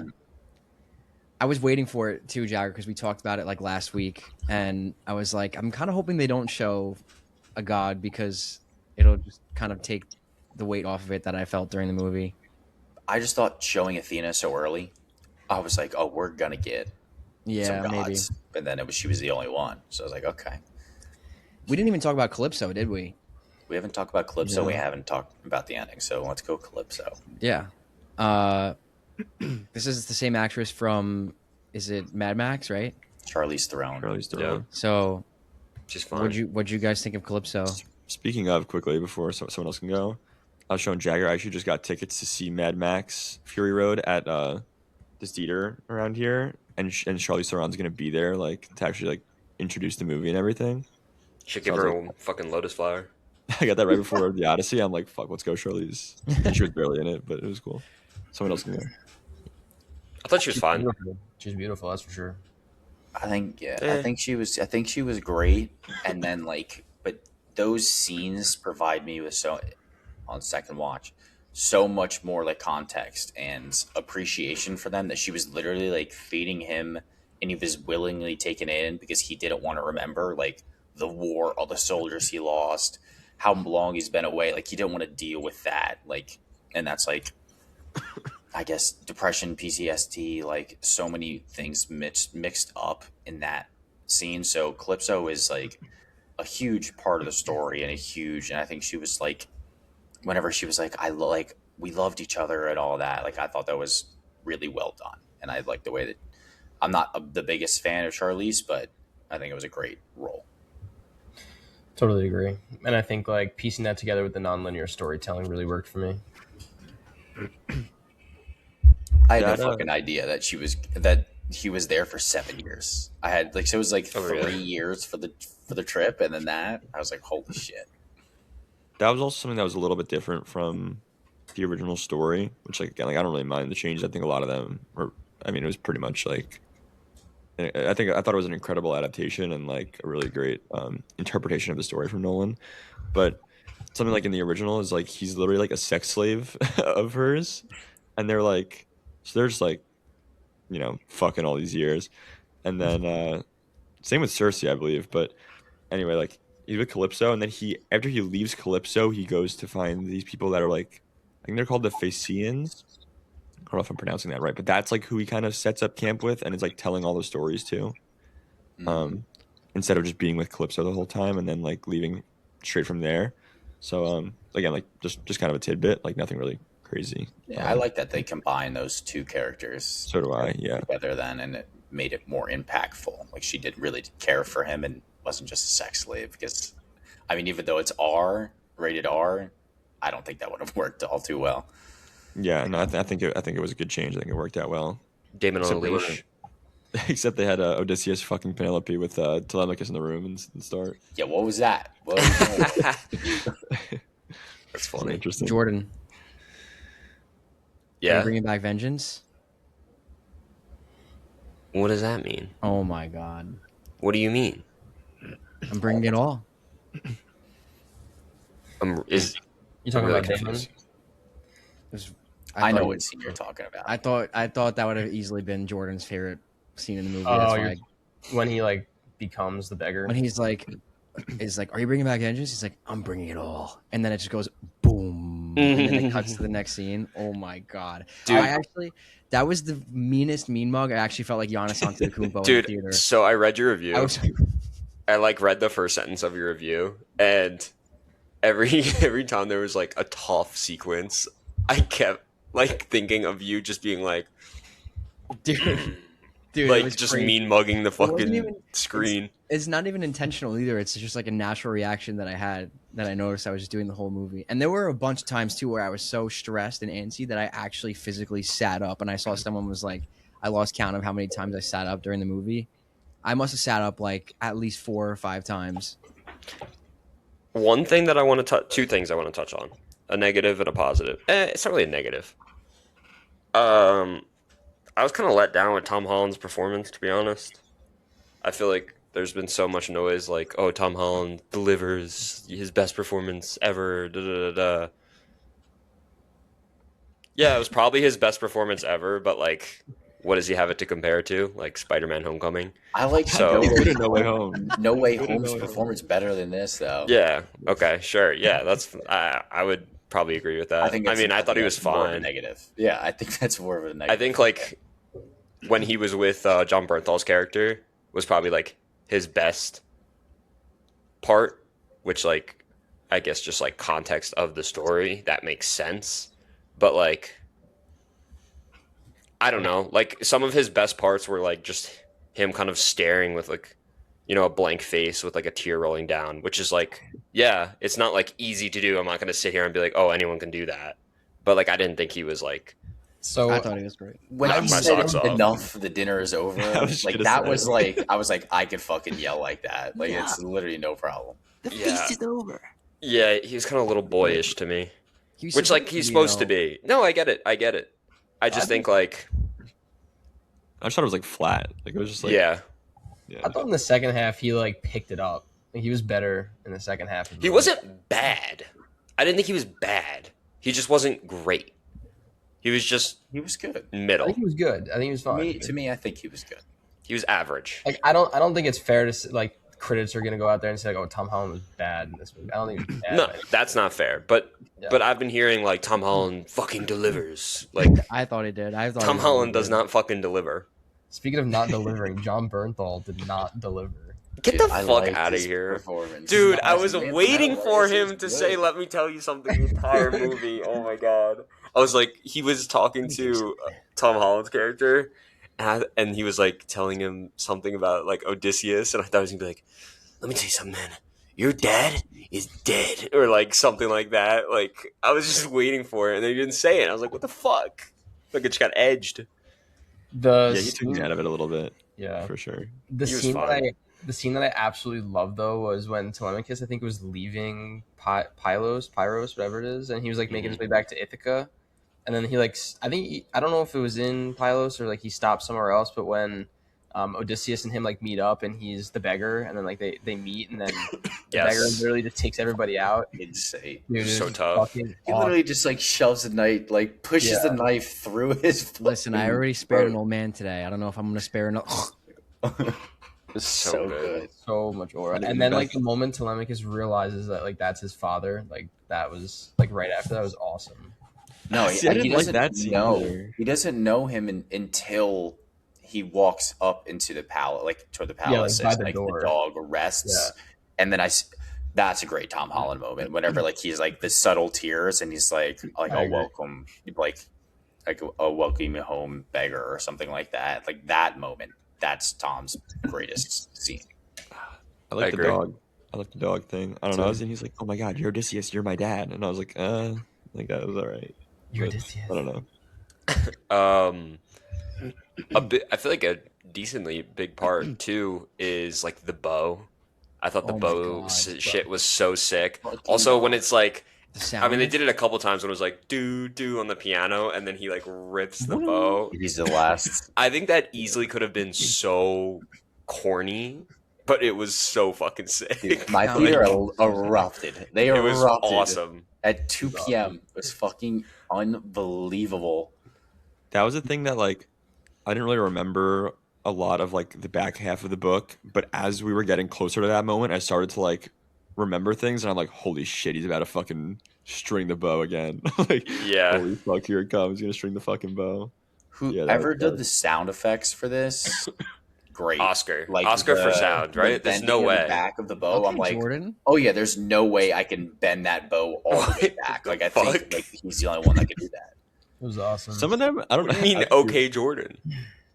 It's just I just would never expect you to be like Oscar for sound like that. I mean, did you hear the movie? No, I'm just saying like that's. It felt like I had like the 4D or like 8D fucking headphones when they were doing the siren scene, and he like puts it in the left ear, and like all the sound in my left ear went mute, and like how do you do that in a theater? I don't understand. With like, you, but I mean, I guess you just play speakers left and right. And I said someone was going to say Oscar for sound. I think you'd be the last guy I would have. That's fair. That's fair.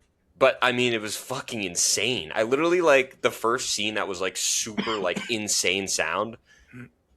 Me and the buddy I was with literally like looked at each other like this, like it was crazy. Throughout the whole movie, I mean, Jagger touched on them putting the wax in their ears one by one. I thought it was the whole movie throughout was the sound was awesome. Let's talk about that ending. I mean, Jacob last week talked about how Nolan like pretty much always lands the plane and all like the smoothest of landings I've ever seen. No bumps. Literally no bumps at all. Like the third act of this movie is amongst his best, no doubt about it. Yeah, it was literally flawless. And that's the thing, like why it's like both a flaw and a strength at the same time, I think, where it's like, yeah, I'll have problems with some of the first throughout the first 2 acts sometimes. And there will be occasional problems in the third act, like not in this movie, but in some. But then he just like you said, he just lands the fucking plane and like leaves you like with such a high on like the final shot, like when it ends, that like just like everything in the third act, like everything builds up to that final moment and then cut to black, and it just like leaves you with this feeling of like just wow, like you just like feel it coursing through your body when you leave the theater, which is like really effective. Jacob, you stole my thunder. I was gonna ask you specifically because I know you're a big final shots guy. Where this one of the horse would rank in I guess Nolan's filmography for you. You guys are gonna make fun of me, but as you were just asking me, I literally got chills thinking about it. um, Let's see. You have because I was thinking about it, like you have the totem. You have Totem's really good. Oppenheimer's and face. Oppenheimer's face. I don't remember the Interstellar final shot, so maybe that's saying It's one something. of it's brands, man, like it's her, like the civilization that she's building on the new Okay. planet. not good. It's good. Nah, it's all right. It's fine, but it's all right. Like compared to the Yeah. others, I don't know. There's Batman driving off into the night at the end of the Dark Knight. I think The Dark this and Knight Oppenheimer- Rises. It's the last one. Michael Caine. That was so fucking funny that you said that yesterday. Yeah, it was so good.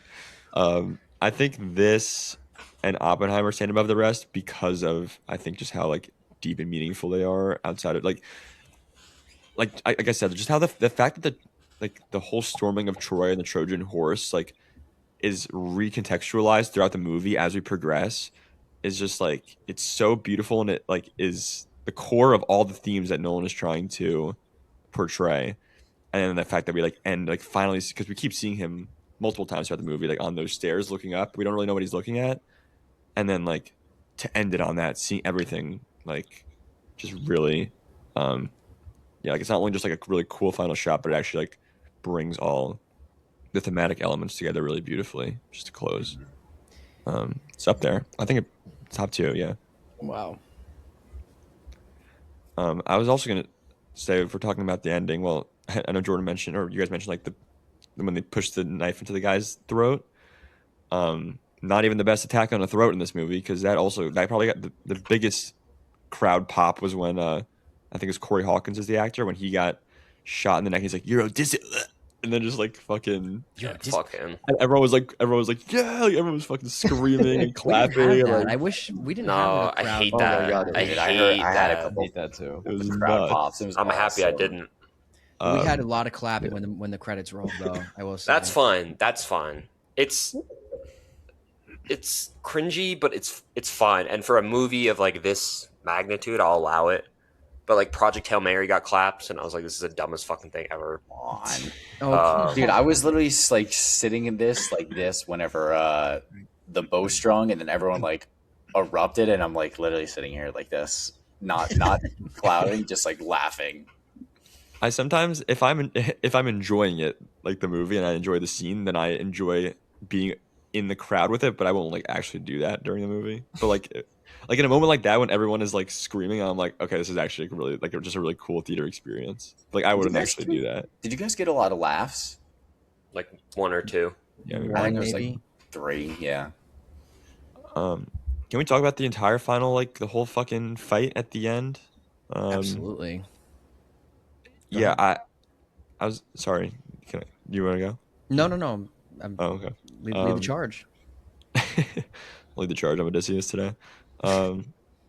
I wouldn't say like emotional, but I was just like feeling a lot of things watching this sequence, thinking about the Dark Knight trilogy and how poor the hand-to-hand combat is in like I think all 3 of those movies, and not only like in choreography but like in execution and like how it's shot, how it's edited is like one of my biggest gripes with those movies, especially Batman Begins. But then like seeing him do it in this, I'm like, fuck, like he figured it out. Like I just felt so happy. I was like, Nolan finally fucking figured it out. Like the hand, I mean in Tenet too, but like in both of these movies, like both Tenet and this, I'm like, damn, like he actually, like he fucking made it with the hand-to-hand combat. And almost like I wish we were here with the Dark Knight era, but like oh, it was just really awesome. It's a really cool moment. He just gets fucking better and better. Better and better. He's impressive. Yeah. I don't even know like where you start to like try to make a movie like that. Like first day on set, like what are you doing? Like But also, how fucking cool is it? It was shot chronologically, which is fucking awesome. So like the last scene, Matt Damon was talking about like how emotional it was because that was the ending scene in the last scene that he filmed. That's fucking sick. That's how you like, especially a movie like the Odyssey, like you're finally getting home after this long journey in this journey of making this film. How does he do it? How does he do it? I want to try to read the book now, and I'm not a reader at all. no, you don't. No, I really do. Dude, you don't want to read that book. First of all, reading sucks. even if you get yourself to read, that is a tough read. Where Wait till you get to Hades, and you're not just talking to, I mean, Sinan's not even in it out there, but like you're not just talking to Agamemnon. You're literally hearing the name of every single dead person in Hades over and over and over again for pages and pages. There's 6 pages of the Iliad Oh, where it's literally naming all the ships that have landed on the beach. where does Matt Damon's performance rank in 2026 for you guys? Actors, actresses, supporting and not supporting, or Let's just let's start with actors, and then we'll just do overall. I think it's the best male performance of the year in a lead role, to be honest, right now. Trying to think like what else we had I this guess year. it's either him or Jafar. Yeah, I got I mean, this over Bryan Jafar. Cranston and Sheep Detectives was good. No, I think this probably is the best so far. Does Matt Damon run away with the Oscar? No. I think Timmy We will still be got better. a lot of. Oh yeah, We got the Timmy. Oscars to come, like all the Oscar movies that are going. The Oscar Bates. Yeah, Like I was like, I don't think he's Cillian Murphy Oppenheimer level of like lead actor in a Nolan I movie didn't or think best so either. actor, but he was really fucking good. I thought he stood out outside of Anne Hathaway. He stood out amongst the crowd for sure in this movie. I'd be surprised if he didn't get nominated. I think Anne Hathaway wins. yeah. So, do you think she's lead or supporting? I think Supporting. I think And that's do you where think- they campaign her at. If they campaign her as a lead, I think that's a bad. She'll lose. Nail in the coffin. Yeah. GG's in the shot.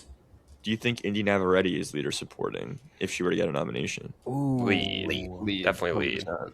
Okay. And I think she's gonna win. I was thinking about Obsession last night. Whenever we left the theater, I was like, Calypso's kind of like broke the stick, or Like like she Bear? was She's like like, Bear. yeah.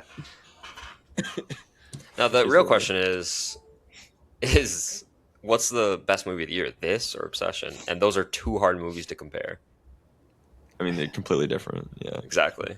I it's threw probably top of the day. this at top of 2026 immediately. It's only.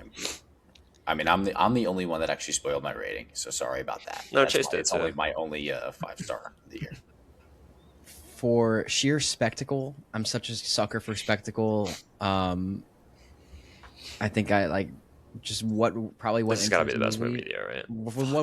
What went into this movie? Like, there's something to appreciate about Obsession being like such a small budget and small crew, but like, I'm sure with all the crazy shit they probably went through on set for this too, like, and just making this work. Like, how do you make the Odyssey work and Dude, like that's what I'm execute saying. it at a How do 5-star? you like, oh yeah, we're gonna do the Odyssey. How do you start production? Yeah, like, how do you- where do you start? But not even that, like making it work, making it believable, where it's not silly. It's like, oh, this is just like Matt Damon running around in like a fucking skirt. Like what? Like how do you make that I work? really am curious if other big directors can do this, because like it just feels like Nolan and Denis are running laps around people. Like, is it just simply that their budgets are just like insane, or do you guys think that like other No. directors can No, absolutely do this? I don't think Star other Wars directors movies can do and this. Disney movies like have more budget. Than I don't this. think other Disney- directors. Disney, though. There aren't that many. I think like pure blockbuster direct. Like I'll use. You might laugh at me. I use the word auteurs, like actual like original What is filmmakers that aren't like in like the fucking studio system. Like they actually have like a voice and like you can feel that like it's their film. Like I don't know, like a John Watts will do a fucking Spider-Man movie, but like you don't really care because it's like an MCU movie. Like if you watch Sam Raimi's Spider-Man, you feel Sam Raimi's like touch on the movie, or Yeah. like in this, like you feel Christopher Nolan, you feel Denis Villeneuve in his movies, and like even though there may be like similarities between Denis and Nolan, like you can definitely feel, I think like just a distinct style between the two, and I think that they're really the only two like driving that on this scale right now. And a lot of the other like big budget movies are just kind of like studio slop at times. Yeah, Martin. What about Martin? Because I mean, he's Scorsese? not doing. I mean, blockbusters in this way. Like no one went to see Killers of the Flower Moon in theaters because of Apple TV. Like how will it happens at night? Is that what it's called? At one night, whatever it is. Like how will that it was one night. feel in the theater? because I mean I think we're gonna go on a huge run of blockbusters. Like Dune Part 3 is gonna fucking make over $1 billion. This is gonna make over $1 billion, but still the Doomsdays are gonna be over $2 billion. You think Dune will make $1 billion? Yeah, yeah. It has What if gotten it more was fans since the last movie. The last movie made 750 million. Dune 1 made like 350 million because that was just getting back to the theaters. The theaters are fully back. Like this is Dude, phenomenal. I can't even go see the Odyssey over the next week. Like, Yeah. there's no seats available. It sucks. You can't see Lincoln Square IMAX for 3 weeks, maybe 4 weeks, whatever it is. It's insane. So Dune has only gotten more fans since the last release. I think it breaks $1 billion. I think this breaks $1 billion. Oppenheimer was 970, I believe. I think this goes over. I think this is like the first time the box office is going to hit 10 billion, like at this time of the year since before COVID. Yeah. So it's been like a slow progression, but I think every year we've gotten like better films and more turnout. Yeah. I mean, this year is a fucking great year of film, so I don't doubt that. Next year we'll probably take a little dip because of how great this year is going to be. I think August is going to take a fat dip. End of Oak. Well, Dog. Spider-Man is the end of July. That'll carry into August. That's fair. So I think that'll probably do I'm just talking about quality of movies. That'll probably also affect the August ratings. Dog stars. Ridley Scott has to hang it up, dude. He's so fucking done. Are we excited for that? No, I'm gonna see it. Wait, the one with Elordi? I mean, Yeah. Elordi and Quali, like two people I've completely switched on. Like I thought they were just dog, but now I'm like, okay, I think they're actually like good actors and picking interesting roles in a way. I mean, she's always been picking interesting roles, but also going like how to make a killing or whatever. But I'm excited. But that's the theaters; they're back. They're back. Who put us back on the map? Which movie was it? Project? No, Obsession, definitely. I mean, I think Project- both. I think like, are we talking about this year? I'm talking about me personally. I think the theaters came alive for Barbenheimer. I think that's the real turning point. I would even go back to Top Gun Maverick. I think Oh, that was like, yeah. the real. You're Yeah. right, Yeah, as like, usual. I don't know. The theaters were empty for a while after that too. though. Yeah, I agree. I feel like there's been years like after an that. ongoing Yeah, but that was discussion. like this. And that was like the start of like getting the ball rolling again after COVID, is what I'm saying. Yeah, for sure. Like, No, Definitely. that was Tenet for sure. Tenants. It was Shout. definitely Top Gun Maverick in terms of coming out of COVID, but Okay. That movie's special. Do I When- lower Project Hail Mary to a 3.5? Absolutely. great movie. I might. When do we lower get it. ratings for this? Yeah, Right let's now. do ratings. I don't know what you guys have it at. None of you. Okay, so Jagger and Chase, you go first because I know your ratings. I'm 5. I already said it. Sorry, but I think you guys all knew it at this point because, and I feel like you could guess that. Predetermined. I left the theater with an undisputed 5-star. Sorry, guys. Why are you Why would you say sorry? Why would you say sorry? Never apologize for being you. I was like truly in every facet of the game. This was like watching prime Michael Jordan, like just at work. Like Michael Jordan highlights. Christopher Nolan is. I hate to sound like we're a glazing podcast for Nolan because we glaze He's him a bag lot. work, dude. But like, I'm sorry. Like for pure entertainment, this guy is just. There's nobody better. Should we go in viewing order? Christian goes next. Thought someone just knocked on my door. This one is so tough. Like, I don't know if I want to give it a 4, a 4.5, or a 5. Like, I want to go. I'm definitely going back to see it. Like, this is a movie I want to see again in theaters, and I think I will next weekend. I think right now I'm gonna say 4.5. I'm also at a 4.5. I'm seeing it again tomorrow. Very fucking excited. I actually did lower Obsession to a 4.5 a week ago. Very sorry. I think this would probably be my number 1 movie of the year. What's the explanation for that? Just like sitting with it and thinking about it, I'm like, I don't know if this is like a 5-star on the level of some of like my other 5 stars, and like Dude, you called me and you were like crying, laughing, I know. driving home. it was. I mean, Tears rolling down your face. it was an amazing experience. I mean, incredible. Like right at the theater. But then like you stay with it and think about it. I'm like, I don't know if it's on that level, but it is fucking amazing. I love it. I mean, It's a cute story. That's what it is. Cute. I'm so sick of the cute story. The You guys scare me. the Cute little condescending. story with a good performance. I will say, out of everyone that I follow on Letterboxd, I haven't seen anything under a 5. So you guys are the first. Just I actually haven't I seen saw it. 3. I was blown away. That's I haven't crazy. seen a lot of 5s. I've only seen 5s. I've So. seen a lot. I've only seen 5s, and I'll add another, obviously. Come on, bro. Come on. We know. I'm ready to go back. I wish I could go today. I wish I could go tomorrow. For the 5ers, where does it rank in your Nolan? So, the kid I was with kept asking me that, like, multiple times. I was like, dude, I don't know. They're saying it's us and Golden State. This is where it gets tough. Like the big 3 of the Odyssey, Interstellar, and Oppenheimer for me. I haven't seen the Dark Knight in too long to make that evaluation fairly, but I think it's like clearly ahead of Inception for me. I don't even think. I don't think it's like Yeah. like clearly in front, but it's definitely solidly in front. I think it's those 4. I think it's The Dark Knight. I think it's Interstellar, The Odyssey, and Oppenheimer. I'm battling with the Prestige.